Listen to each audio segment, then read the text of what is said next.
Kash Rangan debuted on the All-America research team in 2008. This year marks his 6th appearance on the team and his first visit to the winner's circle in software. The Bank of America Merrill Lynch analyst observes that older, larger companies are struggling with growth, but believes there are things they can do to change that.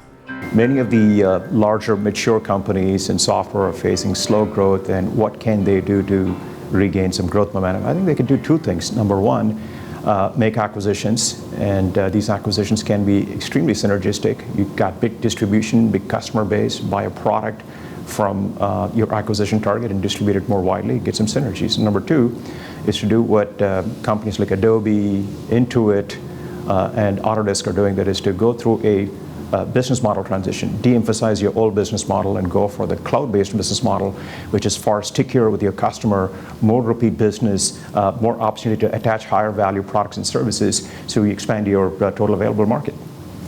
I think M&A activity can continue to be quite brisk. The reason is you've got very low interest rates, so cost of debt financing, which is something that I would have thought software companies were going to take advantage of years and years back, but we're starting to see that happen.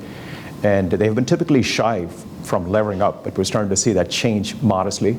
So couple that with the availability of good quality growth companies that may be expensive on a price revenue or price earnings basis, but are still small in terms of the overall size of the business and the market value. I think the landscape could continue to be very supportive of robust M&A. If you look at cloud computing, a tiny segment of the IT landscape, it's only 3% of all IT spending, IT industry. We think this number is going to go dramatically, so it can support a lot of growth. Therefore, there's a lot of innovation.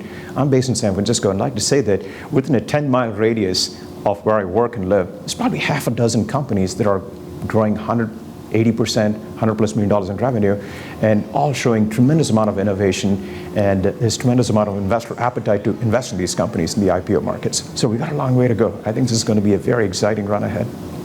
Looking ahead, we may be poised for a growth stock resurgence. This is a segment of the market that has been given up for dead, partially ignored, as investors have sought the safety and the liquidity of the large caps, etc. But as people start to realize that maybe interest rates are not going to go a lot higher, and if you look at the inflection point happening in the growth segment of the software industry, the cloud and big data companies showing accelerating growth, I think we could be set for a period where people start to get reignited by their love for growth investing.